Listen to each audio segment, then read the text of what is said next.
Pesquisa inédita realizada pelo IPEA, o Instituto de Pesquisa Econômica Aplicada, a pedido do Conselho Nacional de Justiça, revela que a cada 4 ex-condenados, um volta a ser condenado por algum crime no prazo de 5 anos, uma taxa de 24,4%.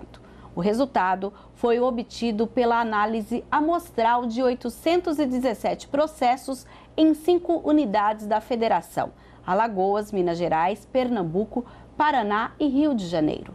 Vários estados desenvolvem projetos no sentido de reintegrar o egresso no mercado formal de trabalho. Em São Paulo, desde 2009 foi instituído o Programa Estadual de Inserção de Egressos do Sistema Penitenciário. Em Campinas, um projeto de lei que tramita na Câmara obriga as empresas que firmarem contratos com o município, suas autarquias, sociedade de economia mista e empresas públicas que tenham a participação municipal a reservarem 8% dos postos de trabalho para os egressos do sistema penitenciário. E quem foi conferir e traz essas informações para a gente é a repórter Gabi Prado.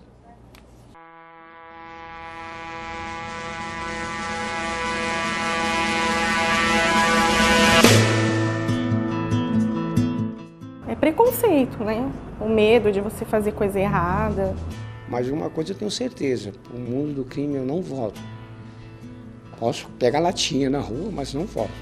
O convite para você continuar é bem maior do que o convite para te tirar dessa situação.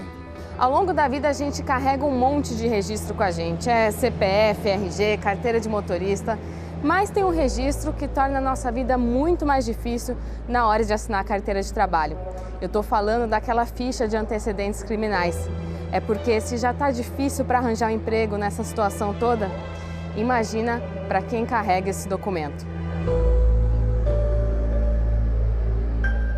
Restam 2 opções para quem sai da cadeia: ou volta para o crime ou persiste. E persiste muito para tentar conseguir um emprego. Dados do Projeto Liberty, parceiro do Conselho Nacional de Justiça, aponta que pelo menos 2.000 pessoas são egressos do sistema penitenciário na região de Campinas. A sociedade não pode se esquecer de que só existem 2 fontes de renda: a renda ilícita, que é a do crime, e a renda lícita. Se queremos que eles deixem a renda ilícita, é necessário que se ofereça, então, a renda lícita, que é através do trabalho. Para você ter uma ideia, a Flávia está desde que saiu da prisão há 5 anos sem emprego. Agora ela busca um trabalho com carteira assinada, mas só consegue fazer bicos de faxina. E ainda vive com medo de alguém descobrir sobre a condenação. A gente se sente desanimada, né? Porque muitas pessoas que saem de lá querem uma oportunidade. É só isso. Muitos querem sair, mas, infelizmente, não é isso que acontece, eles descartam mesmo, não querem saber. Não sei se é preconceito, né? Já o Daniel saiu há 7 anos da prisão. Ele cumpriu 10 anos de pena e desde que saiu trabalhou em shopping, empresas, mas está há mais de 1 ano também desempregado. Eu errei, paguei por isso, estou pagando por isso. Mas eu acho que tem que ter uma porta aberta para que o quê? Para que eu possa ter um foco, um objetivo. Não voltar o que eu passei, o que eu vivi. Seu Raimundo foi condenado a 29 anos de prisão, cumpriu 19. Tanto tempo longe do convívio social teve um preço. Nada de trabalho. Mas ele conseguiu dar a volta por cima, montou uma microempresa e hoje presta serviços de elétrica. Mas as marcas das 2 décadas no cárcere estão sempre ali. Torna-se impossível. Mais impossível ainda pelo o grande fato, que são 2, preconceito e a discriminação, né? Porque quando nós saímos de lá, saímos com antecedente e esse antecedente nos acompanha, independente de mudarmos ou não o nosso caráter, a nossa índole. Flávia, Daniel e Raimundo são exceções. A reincidência é grande, chega até 80% de acordo com o projeto Liberty. E para tentar mudar essa realidade, o vereador Paulo Galtério protocolou um projeto de lei que obriga empresas que prestem serviço à prefeitura a reservar 8% das vagas para egressos do sistema penitenciário. E a gente quer, com esse projeto, reservando 8% das vagas nos serviços de limpeza, conservação e obras públicas que as empresas fizerem com o município, é mostrar que tem que se dialogar com essa população carcerária. O projeto foi lido em plenário durante a 36ª reunião ordinária e agora segue para as comissões da Casa. Então o que nós queremos com esse projeto? É mostrar que o serviço público está abrindo espaço para essas populações carcerárias após o cumprimento da pena, porque o preso, depois que cumpriu a pena, ele pagou a dívida com a sociedade e ele pode voltar a viver na sociedade. A grande realidade é que durante todo esse tempo que eu fiquei no sistema, eu posso te dizer com convicção que as unidades prisionais, o sistema prisional do nosso país, ele não tem qualquer margem ou possibilidade de recuperar, entendeu, as pessoas. Hoje tento sobreviver para manter minha família, minha filha, minha esposa, mas uma coisa eu tenho certeza, o mundo do crime eu não volto. Posso pegar latinha na rua, mas não volto.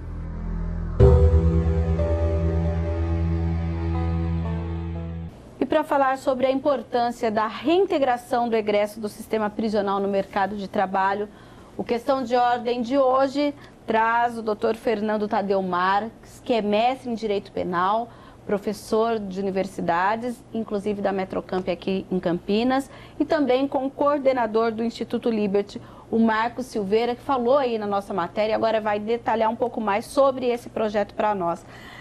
Agora, uma pergunta que vai para os dois entrevistados é o seguinte: parece que quando a gente ouve, inclusive o Daniel dizendo, olha, nem que eu tenha que catar latinha, parece que a pena continua após o cumprimento da pena, digamos assim, né? É uma redundância, mas o que nos mostra parece que é isso. Doutor Fernando, seja bem-vindo. Obrigado, muito obrigado.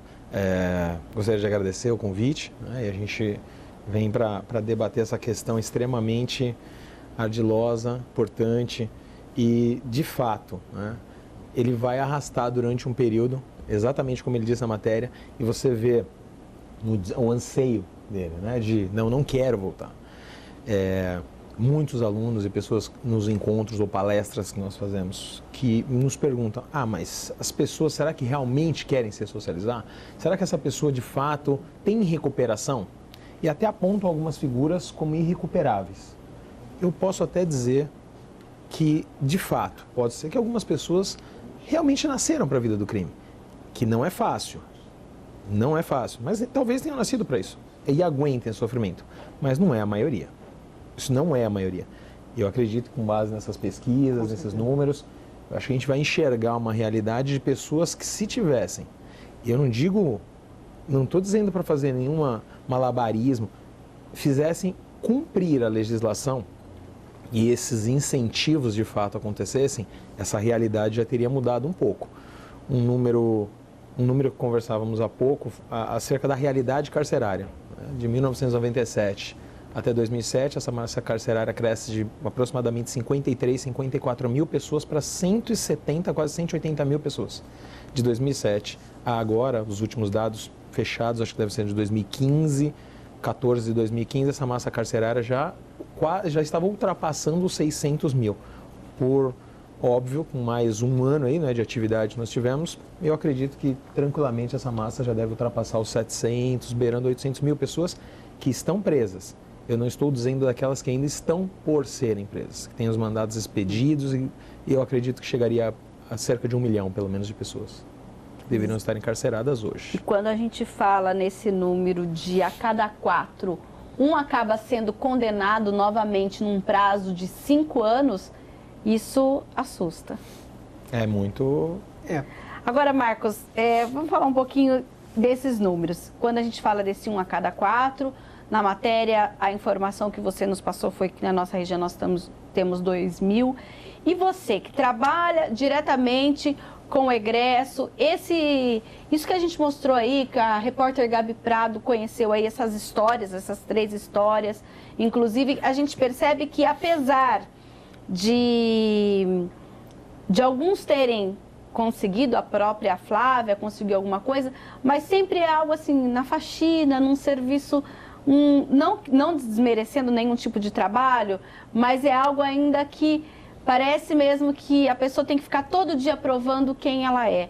Fala um pouquinho pra gente, nesse contexto, como entra o seu projeto. É interessante, tem que provar todo dia, né? E como ela falou, assim, não conseguiu nada, né? Pela 5 CLT, anos. né? 5 anos, né? Quer dizer, bastante tempo tentando, né? Olha que coisa tremenda que é isso, né? E quando consegue um bico, eu converso bastante com a Flávia, as pessoas não sabem, porque se ela falar que é uma egressa do sistema prisional, as pessoas fecham as portas, inclusive para o bico de faxina. Sim. Tal é, né, o preconceito e a discriminação. E eu costumo dizer que o preconceito não é grande, ele é imenso, né? Então fecha realmente as portas. E quando eu vi essa pesquisa aqui do IPEA, que de cada 4, né, 1 é condenado novamente. Em 5 anos. Né? Então, assim, cada 4, 1 é condenado. Eu creio que isso aqui é verdade. Só que eu diria que desses 4, pelo menos 3 já voltou para o crime. Ele só não foi condenado ainda, não é, Fernando? E eventualmente não foi pego, Isso. ou eventualmente não foi capturado ou processado ainda, ou nem identificaram ele como, de repente, um agente de uma prática criminosa. Mas provavelmente ele já ingressou novamente na vida do crime. Já está no crime, só Sim. que não foi ainda preso, né, pela polícia militar ou polícia civil. Exato. Então, é difícil, né? Agora, quando a gente fala de oportunidade, quem tem que dar essa oportunidade? A sociedade, os empresários, ou qual é a parcela, digamos que do poder público e da sociedade nesse contexto? Olha, eu acredito, pelo que a gente vê, primeiro em termos de legislação, o Estado, quando ele tutela a liberdade dessa pessoa, em primeiro lugar ele tem que garantir a integridade física dela, o que pouco garante. A pessoa que é presa é condenada e ela integralmente ela vai sofrer o tempo da pena, ela vai sofrer as mazelas do cárcere, as agressões físicas, sexuais e afins, e tantas outras que vão acontecer. E depois, quando sai, ainda enfrenta essa realidade trazida aqui pela reportagem. Se você olhar os dados, eles são alarmantes. De quem é a responsabilidade por isso? De quem? A gente pode apontar, o poder público. O poder público, ele deixa muito a desejar, muito. Quando a gente fala disso, as pessoas às vezes perguntam, Marcos, mas o poder público vai ter que ficar cuidando de bandido, de ladrão, a grosso modo a pessoa que não tem esse contato ou não está acostumada, mas tem. Ele tem que cuidar dessa reinserção. É uma das obrigações do Estado, essa ressocialização. Essa reinserção da pessoa no contexto social é obrigação do Estado. E o Estado não só dizem, mas ele vai ter que construir presídio, deveria ter construído escola. Não construiu escola, talvez, no tempo que deveria ter construído. Agora paga construindo o presídio. E tem que construir, tem que dar condições mínimas para que essa pessoa se ressocialize. Então você coloca esses seres humanos, mas praticou um crime. Eu já fui também sujeito passivo num crime. A gente sabe como é que funciona a agressividade, mas a gente não pode perder de vista que são seres humanos. Acho que partir desse ponto é a pedra fundamental para qualquer recuperação. E só para a gente amarrar, o Estado, sim, ele tem essa responsabilidade de zelar pelo preso, de construir novos presídios.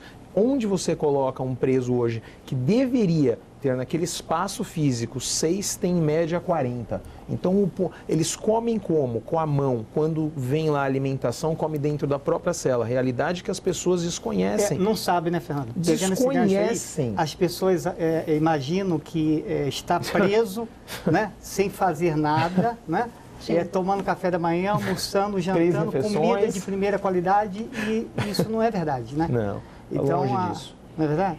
E nesse período todo, ele também, a gente teve aí no caso até o Raimundo, que ficou 19 anos, ele não está sendo também preparado para quando você voltar à realidade que está lá na sociedade. Também tem isso. Quando ele sai do cárcere, ele sai com uma mão na frente e outra atrás. O Estado lava as mãos? Muitas vezes pior do que entrou, porque ele ficou 10 anos parado. Não, eu diria até o seguinte, não é muitas vezes, né? De fato pior, porque é o que se fala, né? O presídio, né, penitenciária, é a universidade, né, é a faculdade do crime. Sim. Então coloca-se uma pessoa num local totalmente inadequado, né, e vale dizer, inclusive, que o objetivo do prender deveriam ser pelo menos 3, né? Punir, recuperar e reeducar. O punir acontece porque tirou o direito de liberdade. Sim. Né? Agora, o reeducar e recuperar, de fato, não. Então, infelizmente, ele está no local muito inadequado, com pessoas muitas vezes muito piores do que ele, né? Então ele volta para a sociedade sem condição alguma de... E ainda é rejeitado, né? Marcos, e nesse quadro todo, como entra aí projetos como o Liberty? Então, na verdade... Nesse caos, né? Isso, nesse caos, né? Crescente, né? Como o Fernando está falando aqui. Então, o Instituto Liberty, né, o Projeto Liberty, foi criado em 2007, quando eu fazia parte de um conselho do Poder Judiciário aqui em Campinas, que é o Conselho da Comunidade. Ele faz parte da LEP, né, Lei de Execução Penal. É o Conselho da Vara das Execuções Criminais. Então, trabalhei bastante tempo com a juíza Érica, né, que cuida aqui do Sistema Penitenciário Campinas-Hortolândia. E foi uma necessidade, né? Porque nós fazíamos reuniões, né, mensais, a juíza Érica sempre participava, né? E se falava sobre a questão da reintegração, da reincidência no crime, que sempre foi grande, né? E naquela época eu era diretor da Associação Comercial e nós sabíamos que precisava do quê? Trabalho, renda lícita, né? Conforme eu sempre costumo falar. Existem somente 2 tipos de renda, lícita e ilícita. Se queremos que eles deixem a renda ilícita, é fundamental, indispensável que se ofereça a renda lícita, ok? Então, eu como diretor da Associação Comercial de Campinas, a SIC, né, eu via que era difícil conseguir trabalho para eles, né? Então, a gente teve a ideia de criar o Projeto Liberty na época. Eles comentavam muito, né, que ao buscar, né, um empresário para conseguir o trabalho, começavam a trabalhar, as empresas pequenas fazem isso, né? Deixa a pessoa trabalhar durante uma semana ou às vezes até um mês, e depois, quando verifica-se que ele é um bom funcionário, pede para trazer a carteira de trabalho. Ô fulano, gostei de você, eu quero te registrar. E quando ele levava a carteira de trabalho, verifica-se, as empresas, né, verificam o antecedente criminal. Quando constatava-se, né, o antecedente criminal, mandava embora. Sim. Entendeu? Então, o que nós fizemos, então, a ideia do Liberty, eu falei com a juíza Érica, então, naquela data, né, e a ideia foi criar um projeto cujo requisito principal fosse ter o antecedente criminal. Ou seja, na contramão do que a sociedade faz, do que os empresários faziam. Então, para ele poder vir para o Liberty, ele precisaria mostrar o antecedente criminal. Então, foi daí que surgiu, então, o Liberty, para tentar abrir as portas, né? E temos feito isso. E de lá para cá, o que vocês têm conseguido? Temos conversado bastante com empresários, fazemos muitas reuniões e a gente foi descobrir que esse preconceito, né, realmente é imenso. Melhorou essa questão da nossa fala junto à sociedade, né? Quando a gente passou a ter parceria com o Conselho Nacional de Justiça, né? O CNJ. Então, aí essa questão, assim, o acesso que o Liberty teve passou a ser maior, porque nos deu bastante credibilidade, porque o CNJ, né, é um dos maiores, né, é o maior órgão do judiciário no Brasil, né? Então, o presidente do CNJ é o presidente do Supremo Tribunal Federal. Então, a gente tem visto que tem acontecido coisas melhores, temos conseguido algumas vagas, mas essas vagas precisam aumentar, né, para que realmente essa violência possa diminuir. Agora, a gente falando um pouquinho da responsabilidade do poder público, a gente tem o Proegresso aqui no estado de São Paulo, instituído num decreto de 2009, e inclusive depois também a gente teve uma resolução conjunta em 2011, que determina que todos os órgãos públicos estaduais devam exigir em seus contratos editais de licitação trabalhos de egressos. Isso tem acontecido no âmbito estadual, porque agora a gente tem essa proposta no âmbito municipal. Tem acontecido, mas como o Fernando a gente estava conversando aqui anteriormente, é necessário que essas leis, né, esses projetos, decretos, eles sejam de fato colocados, né, 100% em prática, né? Sim. Então, às vezes existe, né? Ou seja, no papel está muito bonito. Bonito, tá? Então, assim, na prática, pouco isso acontece. Então, precisa realmente, né, efetivar essas questões, né, Fernando? Agora, Fernando, quando a gente fala de um projeto como esse, que já em termos estaduais precisa-se, de fato, sair do papel e ir para a prática, e uma proposta que Campinas faça a mesma coisa, você acha importante o município ter essas ações e falar com essas empresas que prestam serviço para a cidade? Porque hoje a gente já tem aqui em Campinas, não sei se você já verificou muitas vezes, quem faz, às vezes, algum serviço de limpeza e de obras públicas aqui, Campinas utiliza muito do serviço de quem tem aquele direito de trabalhar de dia e ainda está cumprindo pena. Mas depois que essa pessoa, olha, eu cumpri a pena e já estou na rua, esse trabalho acaba. Tendo essa obrigatoriedade de 8% desse serviço contratado para o egresso, você acredita que já é uma luz no fim do túnel? Olha, eu acho que é um bom começo, né? Engraçado, eu assim que cheguei a Campinas, alguns anos atrás, sou oriundo de São Paulo e passei a trabalhar aqui na região, nessas universidades, né? Tanto na Metrocamp quanto no Mackenzie. E eu tive a oportunidade de algumas vezes passar e ver eles trabalhando nas praças. E isso me encantou. Eu fiquei muito feliz. Porque é uma oportunidade que você retira o pessoal de dentro do presídio, que eles estão no regime semiaberto. Sim. Então existe a possibilidade no regime semiaberto de sair, desenvolve a atividade, ainda que seja, como você disse, né, não desmerecendo, mas uma subatividade, que ele vai ali fazer a limpeza, ele vai... E por que eu digo isso, não desmerecendo? Porque tem pessoas que praticaram crimes que têm uma capacitação boa. Não é difícil de encontrar. E essa pessoa poderia estar sendo aproveitada em outra coisa. Como você disse, eu chamo a atenção para 2 artigos da legislação que vão linkar exatamente com isso que você falou agora, e aí a gente faz uma ponte com essa questão das empresas e a sociedade em si. Se você pegar na LEP, a Lei de Execuções Penais, Lei 7.210 de 1984, ela vai dizer o seguinte no artigo 1º. A execução penal tem por objetivo efetivar as disposições da sentença ou decisão criminal. E, aí abro aspas e intensifica esse ponto, proporcionar condições para a harmônica integração social do condenado e do internado.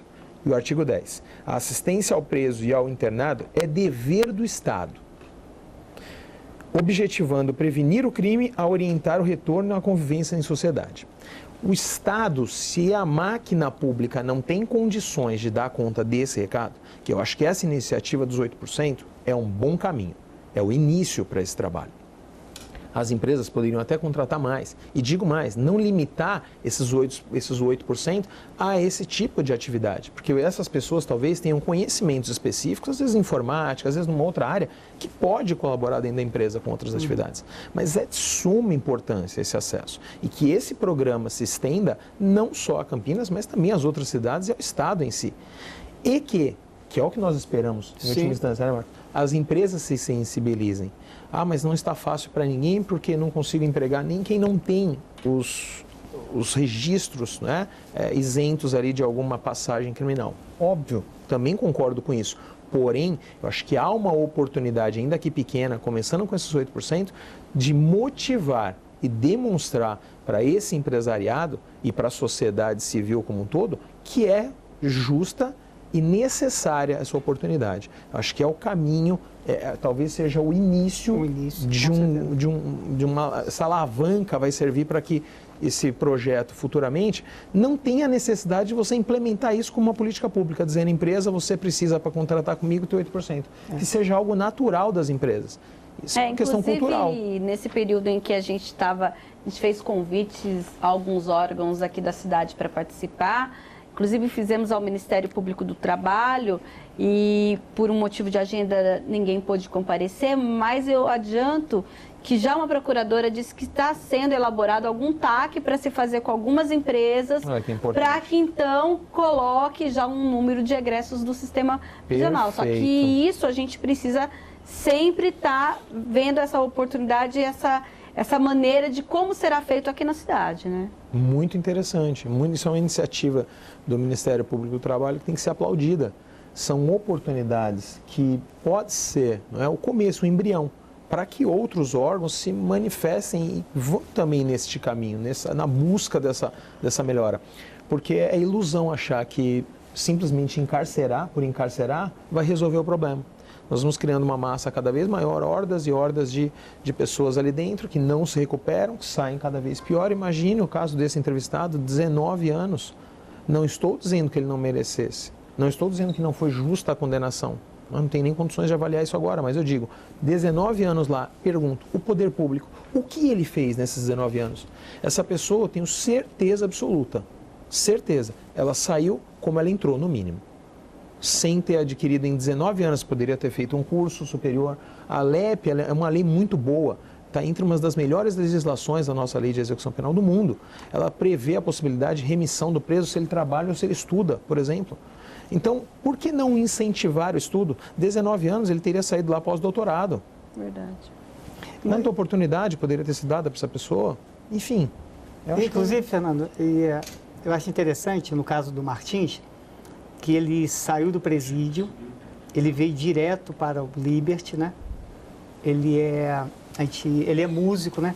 Compositor. E interessante, encaminhou para ele fazer curso de hidráulica e elétrica no Senai. Legal. Hoje tem a empresa dele, né? Mas ele sempre fala assim, Marcos, se não fosse o Liberty e se não fosse o programa Começar de Novo do Conselho Nacional de Justiça, eu estaria de volta no crime. Não tem dúvida. A gente vai falar um pouquinho do programa Começar de Novo daqui a pouco, porque o Questão de Ordem vai para um breve intervalo e volta já já. Não saia daí.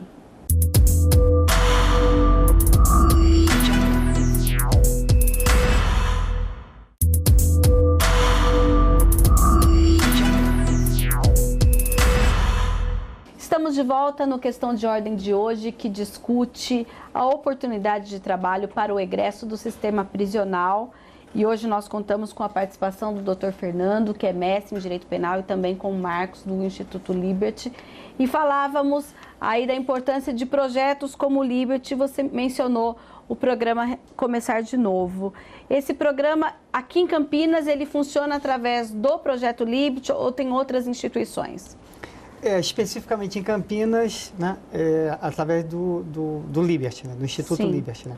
Então, todas as nossas iniciativas, nesse sentido, é um apoio bastante grande.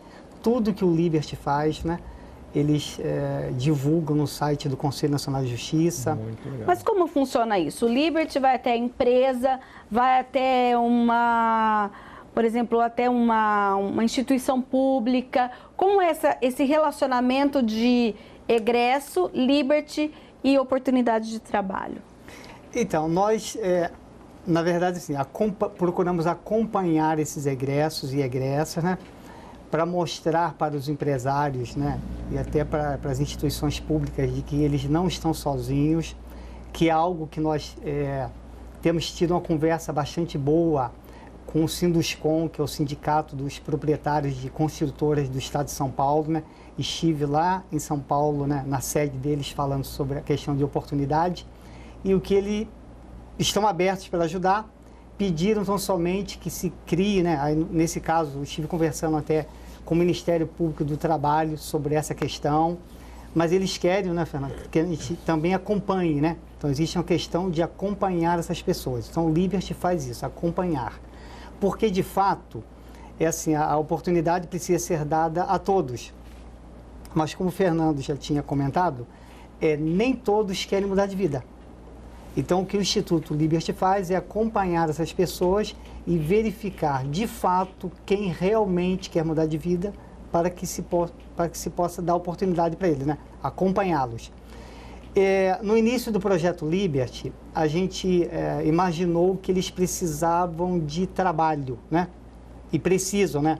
Trabalho, muita qualificação profissional, mas infelizmente eles têm vários outros problemas além do antecedente criminal, né? E a falta de trabalho. Muitos, infelizmente, são dependentes químicos, né? Muitos estão em situação de rua. Então, como o Fernando comentou a respeito do Estado, então a gente vê assim, uma ausência muito grande do Estado no sentido de prevenir, né? Então, se faltou educação, aí, né? Faltou escola, constrói-se mais presídios. Também eles vêm também de famílias desestruturadas. Então, a gente vê também a ausência do Estado nesse sentido, né? Porque, quer queiramos ou não, quem cria, né, cidadãos para a sociedade não é o Estado, é a família. E se a família está desestruturada, ela, né, gera cidadãos desestruturados. Sim. Então, a gente vê nesse sentido... Então, são várias vertentes. Várias vertentes, né? Então, a gente precisa acompanhar, por exemplo, precisamos verificar se ele é dependente. Se ele for dependente, tem que fazer o tratamento dele antes, né? Se ele está em situação de rua, temos falado com a prefeitura nesse sentido, precisa de um alojamento, né? Sim. Então, tem vários que nos procuram e eu pergunto, você quer uma vaga de trabalho, mas onde você mora? Eu moro debaixo da ponte. É incabível isso. Então, assim, os problemas são muitos, né? Agora, doutor Fernando, tem algum modelo, porque a gente percebe que, por enquanto, são iniciativas como essa que vão respingando, já que no papel é tudo bonito, mas ainda parece que a gente está muito longe de uma melhora nesse sentido. Tem algum exemplo, modelos de outros países que a gente pode dizer, alguns modelos que deram certo ou ainda não? Olha, de caráter geral, se você olhar América Latina, os números são muito menores do que o nosso. Por mais que eles tenham problemas sociais, econômicos, você vê que a taxa de criminalidade não é, talvez, aí os críticos poderiam dizer, mas é porque aqui a gente tem uma massa maior, um volume maior de pessoas. Sim. Eu acho que isso é um pouco relativo. Se você comparar com outros países, você possivelmente vai ver que a gente tem um número muito mais acentuado. Internamente, entre os estados, você já vê uma série de possibilidades. Colegas que já foram para outros países para verificar como funcionam os sistemas. Como se elogia muito o sistema americano, mas é um dos sistemas que mais se encarceram no mundo. Só que o encarceramento lá é seguido de um acompanhamento, tem uma estrutura muito mais sólida do que a nossa. Eu costumo dizer, nem tudo é trevas, né? A gente vê alguns projetos, Espírito Santo, existem bons projetos de reintegração. Paraná, bons projetos de reintegração. Minas Gerais, bons projetos de reintegração. São Paulo, eu acho que poderia caminhar a passos largos, não consigo ver isso. Então, um projeto que me chama a atenção, se a gente olhar, no Distrito Federal, um projeto em parceria, inclusive, com o CNJ, com o governo do Distrito Federal e também o STF, onde presos, aí entra aquele ponto que eu levantei. Por que levar esse camarada, esse cidadão que praticou um crime e cumpre a sua pena, ele, como o próprio entrevistado ali disse, cumprir a minha pena e continuou pagando, né? Ou estou prestes a cumprir e parece que isso não vai ter fim. O STF, juntamente com esses outros organismos, eles montaram lá um projeto e desse projeto eles tiravam pessoas que tinham uma certa qualificação, tinham condições e inseriam, inclusive, eles dentro dos próprios gabinetes.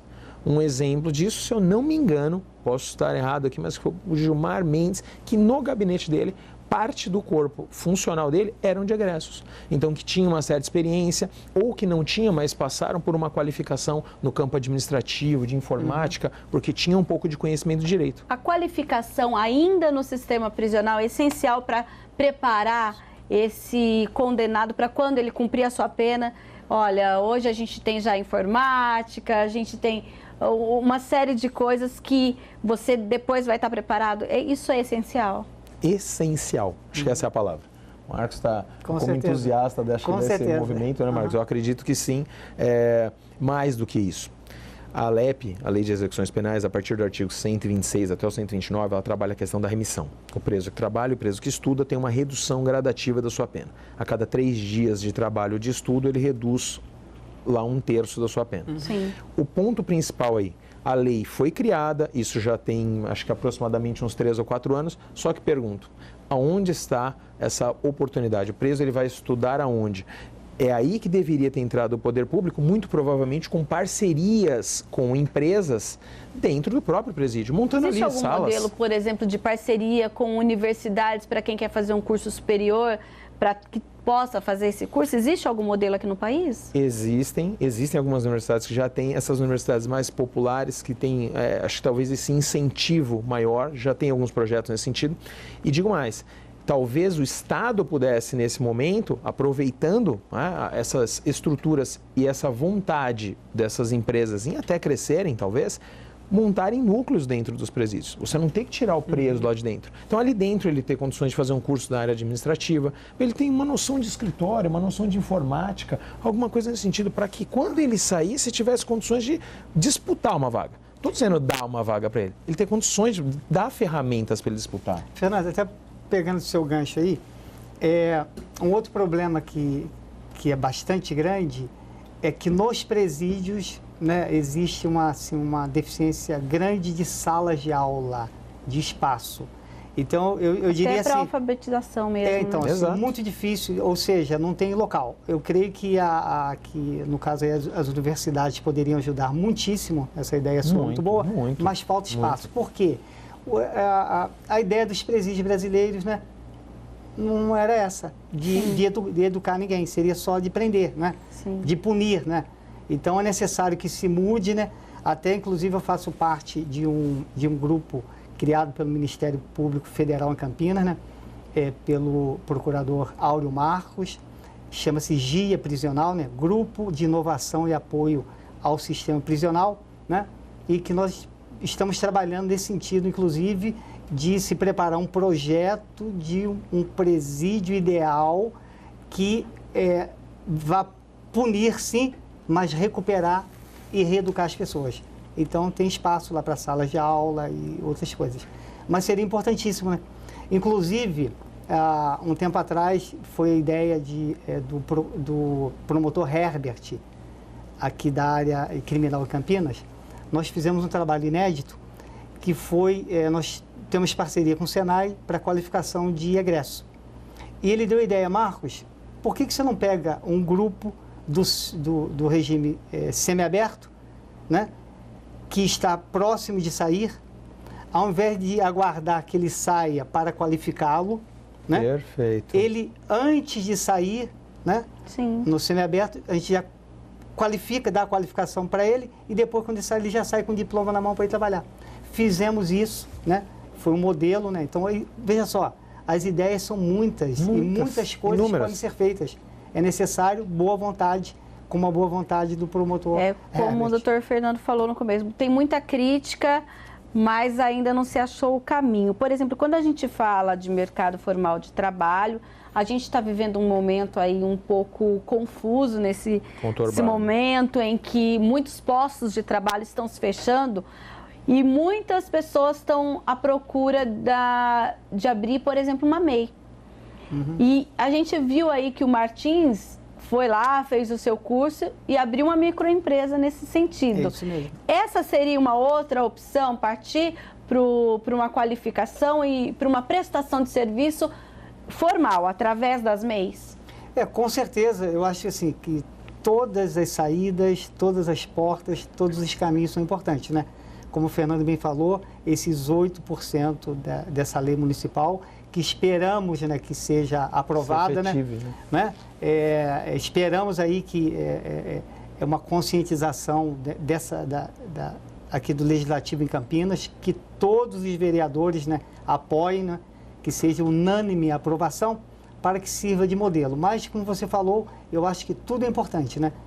A questão da MEI, né? Como o Martins montou a sua empresa, ele presta serviço para várias empresas e esse é um trabalho que o Libert também faz, de encaminhá-lo, né, Importante. Né? Estar junto Importante. dele, naquela avalizar, empresa. na verdade, não é isso, avalizar, né? avalizar.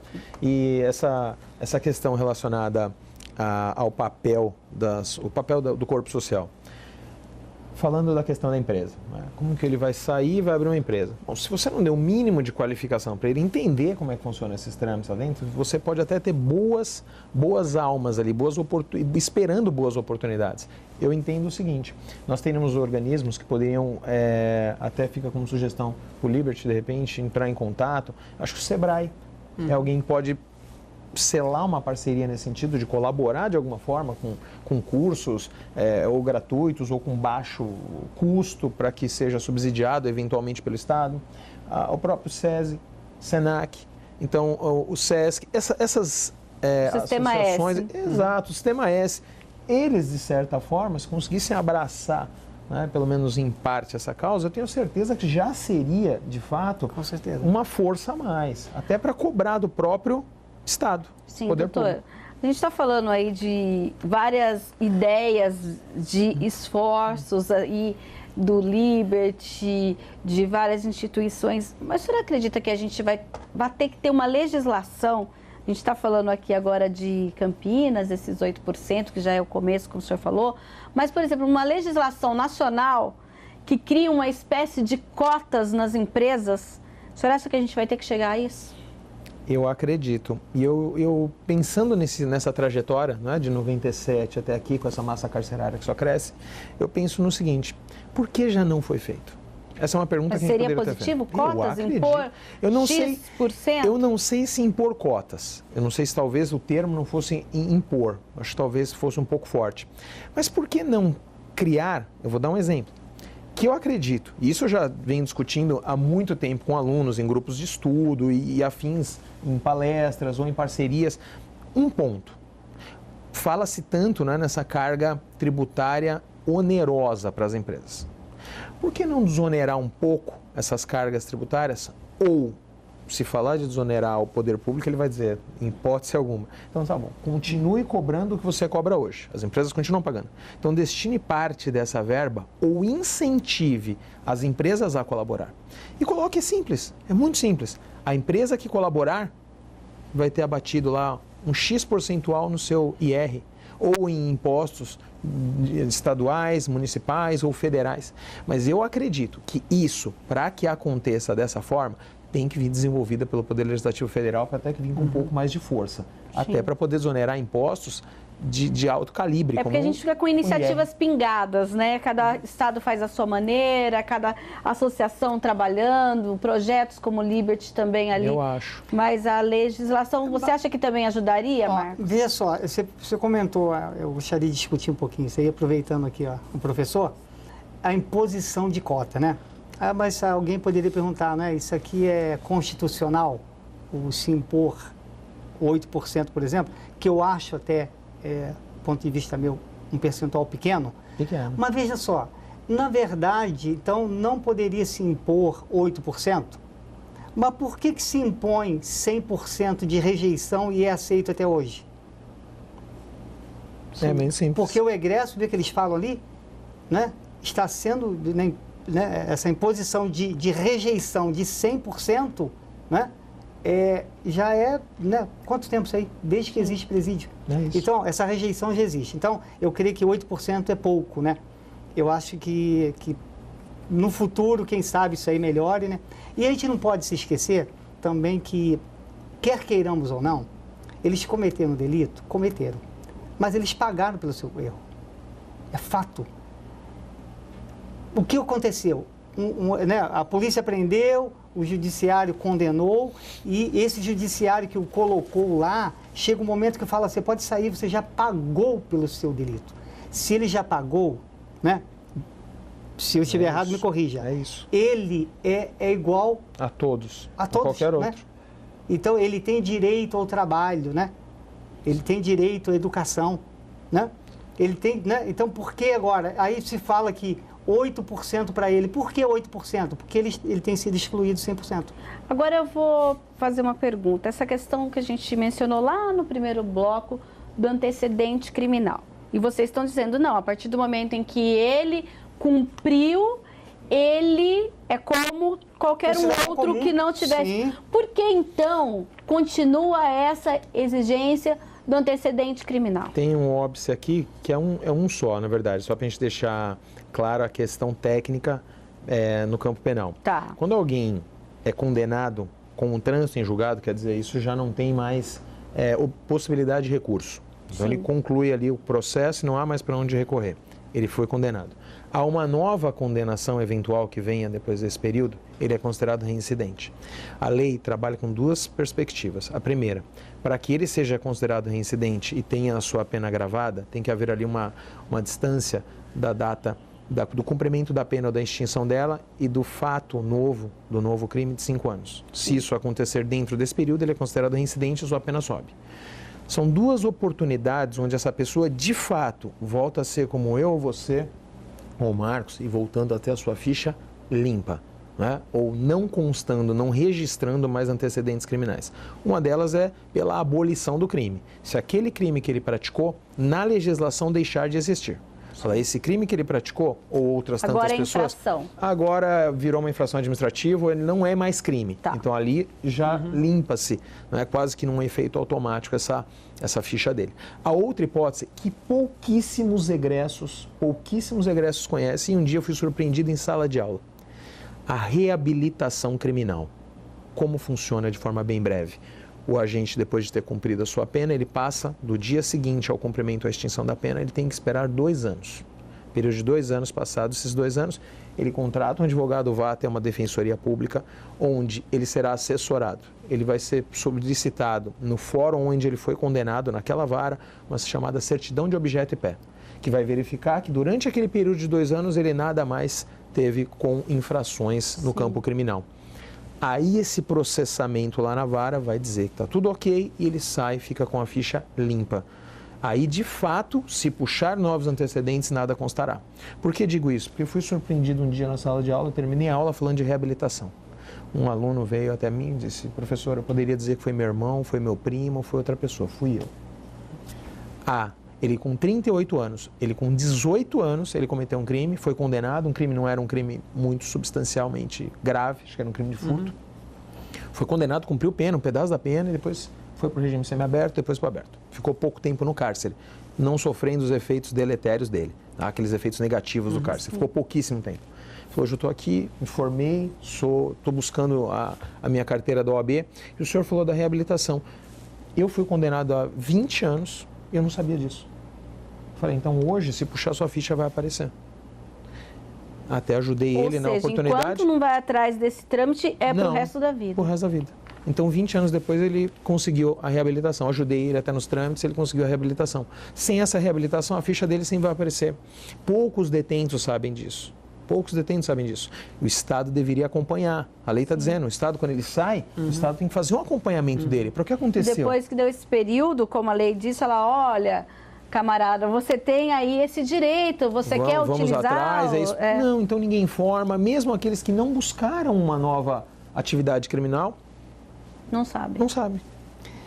Você falou a respeito de condenação, assim, ele consegue, um problema gravíssimo também, esse preconceito e a discriminação, porque ele consegue pagar para o Estado, mas não consegue pagar para a sociedade, porque a sociedade não esquece. Exato. Então, essa pena dele em relação à sociedade torna-se perpétua. Por isso que eu digo, esse documento, porque é um documento essencial quando vai se fazer a documentação para o trabalho. É da lei trabalhista falar: olha, dentre os documentos que a empresa deve exigir está o antecedente criminal. Até que ponto isso porque a gente acaba passando por... Mas por que exigir isso? Por que o mercado exige? É uma exigência da lei ou é uma conduta que acabou se tornando prática em 90% das empresas? Na verdade, assim, as empresas nem teriam ou não deveriam ter esse acesso.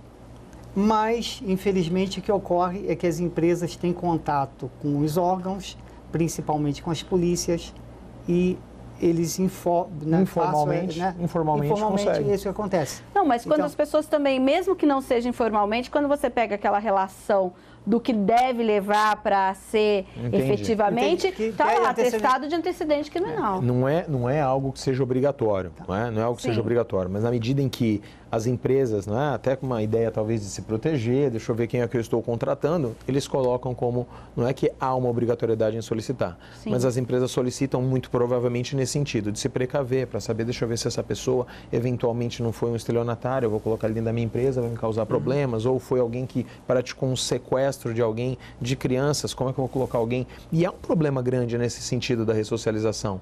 Grandíssimo. É um entrave enorme. Enorme, enorme. A primeira coisa que a pessoa vai, até por uma questão de segurança, para tentar saber quem é aquela pessoa, e aí eu acho que o Instituto, o Liberty, acho que tem um papel fundamental, que nessa triagem, de forma que essa pessoa que veio para o Liberty, se não tem condições ou não quer se recuperar, ela vai embora, segue o seu caminho. Aqueles que querem se recuperar, mesmo não conhecendo o Instituto, acredito que esse papel seja imprescindível, porque ele filtra. Na hora que eu vou contratar um jardineiro para minha casa, eu contrataria o jardineiro e diria o seguinte, olha, eu vou pedir os antecedentes. Aí eu tenho crianças em casa, eu vejo a ficha de antecedentes, essa pessoa que está contratando, eu falo, eu tenho crianças em casa, como que eu vou contratar alguém na minha casa que foi sequestrador de criança e a criança morreu nesse sequestro? Talvez essa pessoa tenha condições de se recuperar, tenha entrado ali num espiral, num funil, naquela prática criminosa, talvez nem sabendo o desdobramento que aquilo teria. Como que essa pessoa vai contratar? Olha aqui uma função do Instituto, talvez seja primordial. Passou pelo filtro do Liberty, a pessoa se recuperou, está lá fazendo curso. Essa pessoa tem condições de ter uma carta do Instituto que avaliza, que diz, olha, essa pessoa tem condições sim, muito embora tenha cometido no passado um erro, um crime grave, hoje ela já não é mais aquela mesma pessoa. Inclusive, Fernando, o que nós fazemos é quando a gente encaminha algum egresso para trabalhar, a gente também acompanha a sua família. Isso é perfeito. Saber se está tudo ok, a esposa, os filhos, isso é tudo ótimo. Tranquilo, né? Esse Martins, por exemplo, e assim, o que nos anima, né, a continuar com o trabalho que nós temos feito, é verificar o Martins. Eu fico pensando, imagina alguém 19 anos de cadeia, naquele local que é o lixo, né? Super inadequado, e sair de lá e ser a pessoa que o Martins é. Conheço há 8 anos, olha, que mudou completamente de vida. Então, se houve possibilidade para ele de 19 anos, imagina para alguém que ficou 10, menos 5, até 5, 4, 6 3. anos, 4. Ele comenta até, Fernando, que ele passou no Carandiru e ele viu pessoas jogando bola com cabeça de alguém. Eu não duvido. Ou seja, que local louco esse, né? E é uma pessoa, assim, um excelente exemplo, né? Eu acho que a gente, né? Quer dizer, estamos caminhando, né? Vamos ter que debater muito e cobrar mesmo que essas políticas públicas sejam implantadas. Mas, Marcos, nosso tempo está acabando. Se você quiser deixar o contato do Instituto Liberty, também deixar aí o site para quem quiser conhecer o trabalho, fique à vontade. O nosso telefone é 19 3384 7932 e o site é www.projetoliberty.com.br. E eu gostaria de dizer, né, já que estamos finalizando, que é possível sim diminuir a violência e a criminalidade. E todos podem e devem participar. Tá certo. Doutor, eu agradeço também. Que mensagem o senhor deixa aqui para o nosso telespectador? Olha, a mensagem que eu deixo, até já encampando aqui a ideia do Liberty, é que é possível recuperar. As pessoas têm sim condições de recuperar. E a sociedade, assim como o poder público, não pode se eximir da responsabilidade que eles têm de fazer parte dessa frente, desse processo. Até amarrando com a questão da religiosidade. A gente vê muitas igrejas que ajudam, que colaboram, a católica mesmo, as igrejas evangélicas que de alguma forma dão esse acesso. Eu acredito que se fizermos uma frente, poder público, sociedade civil e cada individualmente cidadão colaborar, a gente tem um futuro melhor. Eu acho que ser positivo é um passo, mas ser positivo e fazer a coisa acontecer, funcionar. Acho que esse é o ponto principal a partir daí. Tá certo, então. O Questão de Ordem fica por aqui. Se você não acompanhou o nosso programa por completo, pode acessar a página da TV Câmara Campinas no YouTube, que é o www.youtube.com/TV Câmara Campinas. Lá você vê essa discussão a respeito do trabalho do egresso do sistema prisional e tantos outros temas que a gente discute aqui. Até um próximo programa.